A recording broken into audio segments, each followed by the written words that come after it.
നമസ്കാരം, എല്ലാവർക്കും സത്താൻ മെനുവിലേക്ക് സ്വാഗതം. ഞാൻ നീതു. അപ്പോൾ ഞാൻ കഴിഞ്ഞ പ്രാവശ്യം ഒരു പ്ലം കേക്കിൻ്റെ സോക്ക് ചെയ്യാത്ത ഓവൻ ഉപയോഗിക്കാത്ത ഒരു പ്ലം കേക്കിൻ്റെ വീഡിയോ റെസിപ്പി അപ്ലോഡ് ചെയ്തിരുന്നു. ഇന്നും ഞാനൊരു പ്ലം കേക്കിൻ്റെ റെസിപ്പി ആയിട്ടാണ് വന്നിരിക്കുന്നത്. പക്ഷേ ഇതിന് ചെറിയൊരു വ്യത്യാസമുണ്ട്. എന്താണെന്ന് വെച്ചാൽ ഗോതമ്പ് പൊടി ഉപയോഗിച്ചിട്ടാണ് ഉണ്ടാക്കുന്നത്, അതേപോലെ തന്നെ ശർക്കര ഉപയോഗിച്ചിട്ട്. അപ്പോൾ കഴിഞ്ഞ പ്രാവശ്യം അപ്ലോഡ് ചെയ്ത റെസിപ്പി പോലെ തന്നെ സ്പെഷ്യലാണ്. കാരണം ഓവൻ വേണ്ട, ബീറ്റർ വേണ്ട, അതേപോലെ തന്നെ നമ്മൾ റമ്മിൽ കുതിർത്ത് വെക്കേണ്ട. ഇതിന് ഷുഗർ വേണ്ട, മൈദയും വേണ്ട.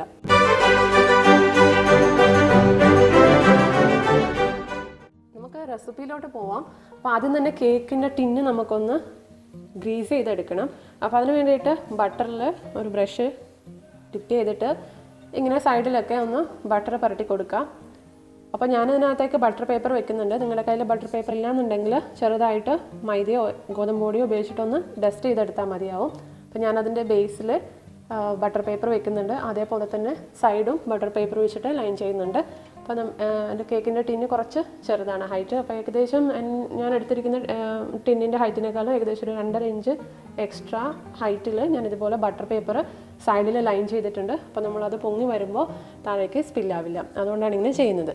അപ്പോൾ അത് നമുക്ക് സൈഡിലോട്ട് മാറ്റി വയ്ക്കാം. ആ സമയത്ത് നമുക്ക് കുക്കർ ഒന്ന് പ്രീ ഹീറ്റ് ചെയ്തെടുക്കണം. ഞാനിത് കുക്കറിലാണ് ഉണ്ടാക്കുന്നത്. അപ്പോൾ കുക്കറിൻ്റെ അടിയിൽ ഉപ്പ് ഏകദേശം 1 ഇഞ്ച് കനത്തിൽ ഉപ്പ് ഇട്ട് കൊടുക്കാം. ഉപ്പില്ല എന്നുണ്ടെങ്കിൽ മണലായാലും മതി. അപ്പോൾ കടായിലാണ് ചെയ്യുന്നതെങ്കിലും ഇതേ പ്രൊസീജിയർ ഒന്ന് ഫോളോ ചെയ്യാം. അപ്പോൾ അതിനകത്തേക്ക് ഞാനൊരു സ്റ്റാൻഡ് വെച്ചിട്ടുണ്ട്. സ്റ്റാൻഡിന് മുകളിൽ വേണം നമ്മൾ കേക്കിൻ്റെ ടിന്ന് വെക്കാൻ വേണ്ടിയിട്ട്. അപ്പം സ്റ്റാൻഡ് വെച്ചിട്ടുണ്ട്. ഇനി നമ്മളിതൊന്ന് ഹീറ്റ് ചെയ്തെടുക്കണം, പ്രീ ഹീറ്റ് ചെയ്തെടുക്കണം. അതിന് വേണ്ടിയിട്ട് വിസിൽ എടുത്തിട്ട് നമ്മളിതൊന്ന് അടച്ചു വെച്ചിട്ടൊന്ന് ഹീറ്റ് ചെയ്തെടുക്കാം. ആ സമയത്ത് നമുക്ക് ഇതിൻ്റെ ബാറ്റർ ഒന്ന് തയ്യാറാക്കണം. ആദ്യം തന്നെ നമുക്ക് ഇതിൻ്റെ ഡ്രൈ ഇൻഗ്രീഡിയൻസ് ഒന്ന് നോക്കാം. അപ്പം ഞാനിത് ആട്ടയിലാണ്, അതായത് ഗോതമ്പ് പൊടിയിലാണ് ഉണ്ടാക്കുന്നത്. അപ്പം നമ്മളതൊന്ന് അരിച്ചെടുക്കണം. ഒരരിപ്പ വെച്ചിട്ട് അതൊന്ന് അരിച്ചെടുക്കുക. അപ്പം നോക്കിക്കേ, ഞാൻ ഗോതമ്പ് പൊടി അരിച്ചെടുത്തിട്ടുണ്ട്. ഞാനിതിനകത്തേക്ക് ഒരു 1/4 ടീസ്പൂൺ ബേക്കിംഗ് സോഡ ആഡ് ചെയ്ത് കൊടുക്കുവാണ്. അതേപോലെ തന്നെ 1/4 ടീസ്പൂൺ ബേക്കിംഗ് പൗഡർ. ഞാൻ 1 കപ്പ് ആട്ടയാണ് കേട്ടോ എടുത്തിരിക്കുന്നത്. ഞാൻ പറഞ്ഞില്ല എന്ന് തോന്നുന്നു. 1 കപ്പ് ആട്ടയ്ക്കാണ് ചേർക്കുന്നത്. അതേപോലെ തന്നെ ഒരു 1/4 ടീസ്പൂൺ ഉപ്പ് കൂടി ആഡ് ചെയ്ത് കൊടുക്കുക. പിന്നെ വേണ്ടത് പട്ട പൊടിച്ചതാണ്, അതൊരു 1/4 ടീസ്പൂൺ. അതേപോലെ തന്നെ ജാതിക്ക പൊടിച്ചത് ഒരു 1/4 ടീസ്പൂൺ. അപ്പം നിങ്ങളുടെ കയ്യിൽ പൊടിയായിട്ടില്ല എന്നുണ്ടെങ്കിൽ ഒരു ചെറിയ കഷ്ണം പട്ട, 2 ഗ്രാമ്പു, ഒരു ചെറിയ കഷ്ണം ചുക്ക്. അപ്പോൾ ഇത് 3 കൂടെ പൊടിച്ചിട്ട് ഇതിനകത്തേക്ക് ചേർത്ത് കൊടുക്കാവുന്നതാണ്. ഒരു 1/2 ടീസ്പൂൺ ഇതിലേക്ക് ആഡ് ചെയ്ത് കൊടുക്കാം. അപ്പോൾ ഞാനതെല്ലാം കൂടെ ചേർത്തിട്ട് നന്നായിട്ടൊന്ന് മിക്സ് ചെയ്ത് കൊടുക്കുവാണ്. ഈ ബേക്കിംഗ് സോഡയും ബേക്കിംഗ് പൗഡറൊക്കെ ഈവൺ ആയിട്ടൊന്ന് മിക്സായി കിട്ടണം. അതുകൊണ്ട് നന്നായിട്ടൊന്ന് മിക്സ് ചെയ്ത് കൊടുക്കുക. അപ്പം നമ്മളിതിനകത്ത് മൈദ ഒന്നും ചേർക്കാതെ മൈദക്ക് പകരം ഗോതമ്പ് പൊടിയാണ് ചേർക്കുന്നത്. അപ്പോൾ ഗോതമ്പ് പൊടി അരിപ്പ വെച്ചിട്ട് അരച്ചെടുക്കാൻ ശ്രദ്ധിക്കാം. അപ്പോൾ നമ്മളുടെ ഡ്രൈ ഇൻഗ്രീഡിയൻസ് ഇതൊക്കെയാണ്. ഇത് നമുക്ക് സൈഡിലോട്ട് മാറ്റി വയ്ക്കാം. ഇനി നമുക്ക് ഇതിൻ്റെ വെറ്റ് ഇൻഗ്രീഡിയൻസ് എന്തൊക്കെയാണെന്ന് നോക്കാം. അപ്പോൾ ഞാൻ പറഞ്ഞില്ലേ ഇതിൽ ശർക്കരയാണോ ഉപയോഗിക്കുന്നതെന്ന്. അപ്പോൾ എനിക്കിവിടെ ഇതുപോലെ പൊടിയായിട്ടുള്ള ശർക്കര വാങ്ങിക്കാൻ കിട്ടും. ഞാൻ അതാണ് എടുത്തിട്ടുള്ളത്.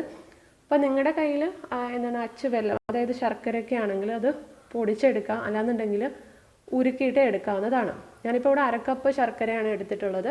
അപ്പോൾ നിങ്ങൾ അതൊന്ന് ഉരുക്കിയിട്ട് കട്ടിയിൽ തന്നെ ഒരുപാട് ലൂസാക്കിയിട്ട് ഉരുക്കരുത്. കുറച്ച് വെള്ളം ഒഴിക്കുക, എന്നിട്ട് ഉരുക്കിയെടുത്തിട്ട് യൂസ് ചെയ്യാവുന്നതാണ്. അപ്പോൾ ഇതിനകത്ത് ഇതുപോലെ പൊടിയായിട്ടുള്ളതിനകത്ത് ചിലപ്പോൾ ചെറിയ ചെറിയ കട്ടകളൊക്കെ ഉണ്ടാവും. അപ്പോൾ അതൊക്കെ ഒന്ന് പൊടിച്ചു കൊടുക്കുക കൈകൊണ്ട്. നന്നായിട്ടൊന്ന് മിക്സ് ചെയ്ത് കൊടുക്കുക. അപ്പം നിങ്ങൾ ശർക്കര ഉരുക്കിയിട്ടാണ് ചേർക്കുന്നതെങ്കിൽ ശർക്കര ഉരുക്കിയതിന് ശേഷം നന്നായി ആറിയതിന് ശേഷം മാത്രം കേക്കിലേക്ക് കേക്ക് ബാറ്ററിലേക്ക് ഒഴിച്ചു കൊടുക്കുക കേട്ടോ. ചൂടോടെ ഒഴിക്കാൻ നിൽക്കണ്ട. റൂം ടെമ്പറേച്ചറിലേക്ക് വന്നതിന് ശേഷം മാത്രം ഒഴിച്ചു കൊടുക്കുക.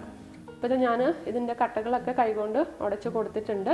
പിന്നെ നമ്മൾ ഇതിനകത്തേക്ക് ഒഴിക്കേണ്ട എന്താണെന്ന് വെച്ചാൽ ബട്ടറാണ്. അപ്പോൾ നിങ്ങളുടെ കയ്യിൽ ബട്ടർ ഇല്ലയെന്നുണ്ടെങ്കിൽ ഏതെങ്കിലും റിഫൈൻഡ് ഓയിൽ ഉപയോഗിച്ചാൽ മതിയാവും.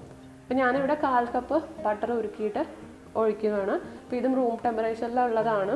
അപ്പോൾ എല്ലാം നിങ്ങൾ റൂം ടെമ്പറേച്ചറിലുള്ള ഇൻഗ്രീഡിയൻസ് യൂസ് ചെയ്യാൻ ശ്രദ്ധിക്കാം. അപ്പം നല്ല തണുത്തതോ അല്ലെങ്കിൽ നല്ല ചൂടുള്ളതോ ആയിട്ടുള്ള ഇൻഗ്രീഡിയൻസ് യൂസ് ചെയ്യരുത്. അപ്പോൾ അതും ചേർത്തിട്ട് നന്നായിട്ടൊന്ന് മിക്സ് ചെയ്ത് കൊടുക്കുക.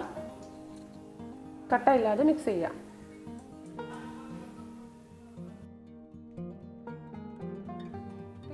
മുട്ട ഇല്ലാതെയാണ് ഞാൻ ഉണ്ടാക്കാൻ പോകുന്നത്. അപ്പം ഞാൻ സ്റ്റാർട്ടിങ്ങിൽ പറയാൻ വിട്ടുപോയി അല്ലേ, മുട്ട ഇല്ലാതെയാണ് ഉണ്ടാക്കുന്നത്. അപ്പം ഞാൻ അതിന് പകരം 1/2 കപ്പ് തൈരാണ് എടുത്തിട്ടുള്ളത്. പുളിയില്ലാത്ത തൈര് എടുക്കുക. അപ്പോൾ അതും കൂടെ ചേർത്തിട്ട് നന്നായിട്ടൊന്ന് മിക്സ് ചെയ്ത് കൊടുക്കാം. ഇതിനകത്ത് നമ്മൾ മുട്ട ചേർക്കാതെയാണ് ഉണ്ടാക്കുന്നത്. കഴിഞ്ഞ പ്രാവശ്യം ഞാൻ മുട്ട ചേർത്തിട്ടായിരുന്നു ഉണ്ടാക്കിയിട്ടുള്ളത്. അപ്പോൾ ഇതിനകത്തേക്ക് ഞാൻ 1/4 ടീസ്പൂൺ വാനില എസൻസ് ചേർത്തിട്ടുണ്ട്. അപ്പോൾ അതിൽ ക്യാമറയിൽ കാണിക്കാൻ വിട്ടു പോയതാണ്. നിങ്ങളത് ആഡ് ചെയ്തിട്ട് നന്നായിട്ടൊന്ന് മിക്സ് ചെയ്ത് കൊടുക്കണം.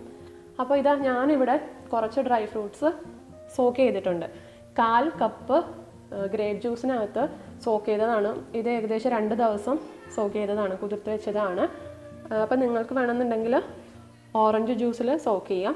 അപ്പോൾ നിങ്ങൾ സോക്ക് ചെയ്യാൻ വിട്ടുപോയി എന്നാണെങ്കിൽ നിങ്ങൾക്ക് ഡ്രൈ ഫ്രൂട്ട്സ് അങ്ങനെ തന്നെ നമുക്ക് കേക്കിലേക്ക് ആഡ് ചെയ്ത് കൊടുക്കാവുന്നതാണ്, കുഴപ്പമൊന്നുമില്ല. അല്ലാന്നുണ്ടെങ്കിൽ ഞാൻ കഴിഞ്ഞ പ്ലം കേക്കിൻ്റെ റെസിപ്പിയിൽ പറഞ്ഞതുപോലെ ബോയിൽ ചെയ്തിട്ട്, അതായത് ഈ ജ്യൂസിനകത്ത് ഇട്ടിട്ടൊന്ന് തിളപ്പിച്ചിട്ട് ഇതിനകത്തേക്ക് ആഡ് ചെയ്ത് കൊടുക്കാവുന്നതാണ്. അപ്പോൾ ഏതായാലും ടേസ്റ്റി ആയിരിക്കും, കുഴപ്പമൊന്നുമില്ല. അപ്പോൾ നിങ്ങൾ സോക്ക് ചെയ്യാൻ വിട്ടു പോയിട്ടുണ്ടെങ്കിൽ ഡയറക്റ്റായിട്ട് കേക്ക് ബാറ്ററിനകത്തേക്ക് ഇട്ട് കൊടുത്താൽ മതിയാവും, ഒരു കുഴപ്പമില്ല.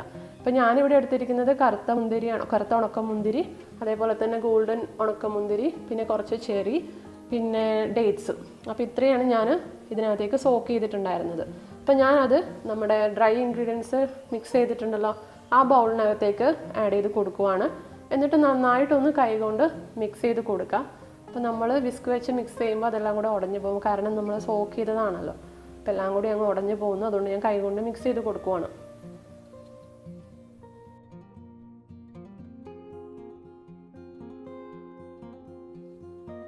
കൂടെ ഞാൻ കുറച്ച് നട്ട്സും കൂടെ ചേർത്ത് കൊടുക്കുവാണ്. ഇപ്പോൾ ഇതിൽ എന്തൊക്കെയാണ് ഏതാണ് ഡ്രൈ ഫ്രൂട്ട്സ് വേണം, ഏതൊക്കെ ഡ്രൈ ഫ്രൂട്ട്സ് വേണം, അല്ലെങ്കിൽ ഏതൊക്കെ ക്യാൻഡീസ് വേണം എന്നുള്ളത് നിങ്ങളുടെ ഇഷ്ടത്തിനനുസരിച്ച് അഡ്ജസ്റ്റ് ചെയ്ത് കൊടുക്കാം കേട്ടോ. അപ്പോൾ ഞാനിപ്പോൾ ഇവിടെ കുറച്ച് കാഷ്യൂ നട്ട് ചെറുതായിട്ട് പൊടിച്ചത് ആഡ് ചെയ്ത് കൊടുത്തിട്ടുണ്ട്, അതേപോലെ തന്നെ ടൂട്ടി ഫ്രൂട്ടി.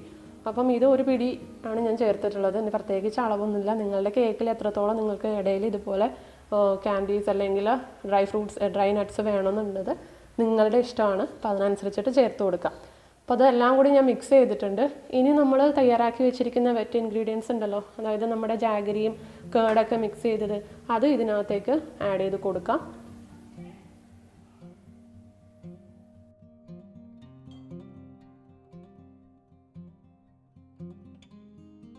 ഇനി ഈ കേക്കിൻ്റെ ബാറ്റർ നമ്മളൊന്ന് നന്നായിട്ടൊന്ന് ഫോൾഡ് ചെയ്തെടുക്കണം, നന്നായിട്ട് മിക്സ് ചെയ്തെടുക്കണം.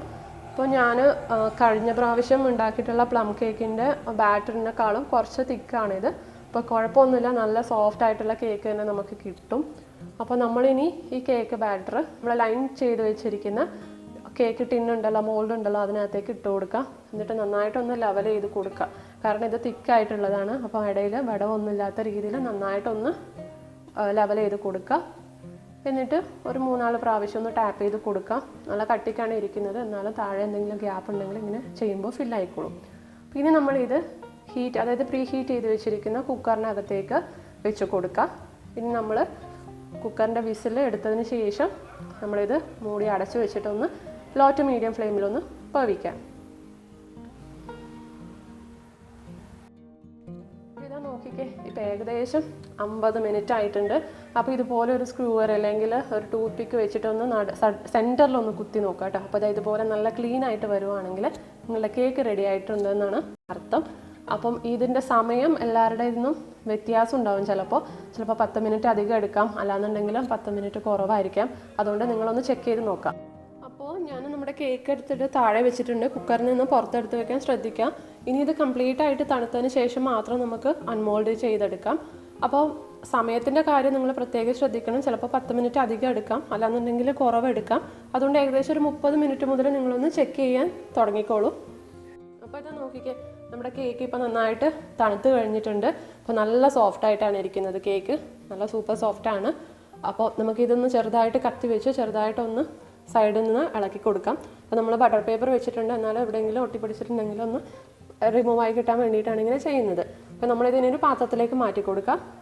അപ്പോൾ അത് നോക്കിക്കേ, അപ്പോൾ ഇതിൻ്റെ സൈഡിലെ ബട്ടർ പേപ്പറൊക്കെ ഒന്ന് റിമൂവ് ചെയ്യുക കേട്ടോ. അപ്പോൾ നമ്മുടെ ടേസ്റ്റി ആയിട്ടുള്ള ശർക്കര വെച്ചിട്ടുള്ള, അതായത് ഗോതമ്പ് പൊടി, മുട്ട ഇല്ലാത്ത ഗോതമ്പ് പൊടി വെച്ചിട്ടുള്ള പ്ലം കേക്ക് റെഡി ആയിട്ടുണ്ട്. നല്ല ഹെൽത്തി ആയിട്ടുള്ള പ്ലം കേക്കാണ്. നോക്കിക്കേ, നല്ല സോഫ്റ്റ് ആയിട്ടാണ് ഇരിക്കുന്നത്, നല്ല ടേസ്റ്റിയാണ്. അപ്പോൾ എല്ലാവരും ഒന്ന് ട്രൈ ചെയ്ത് നോക്കണം കേട്ടോ. അപ്പോൾ ഹെൽത്ത് കോൺഷ്യസ് ആയിട്ടുള്ളവർക്ക് വേണ്ടിയിട്ടുള്ള നല്ലൊരു പ്ലം കേക്ക് റെസിപ്പിയാണിത്. എല്ലാവരും ഒന്ന് ട്രൈ ചെയ്ത് നോക്കുക. ഈ കേക്ക് ഉണ്ടാക്കാൻ വേണ്ടിയിട്ട് ഞാൻ എടുത്തിട്ടുള്ള ഇൻഗ്രീഡിയൻസിൻ്റെ ലിസ്റ്റാണിത്, നോട്ട് ചെയ്തോളൂ. വീഡിയോ ഇഷ്ടപ്പെട്ടിട്ടുണ്ടെങ്കിൽ ലൈക്ക് ചെയ്യാൻ മറക്കരുത്, ഷെയർ ചെയ്യുക, അതേപോലെ തന്നെ നിങ്ങളുടെ അഭിപ്രായങ്ങൾ താഴെ കമൻ്റായിട്ട് അറിയിക്കുക, സപ്പോർട്ട് ചെയ്യുക. അപ്പോൾ നമുക്ക് അടുത്ത വീഡിയോയിൽ കാണാം. താങ്ക്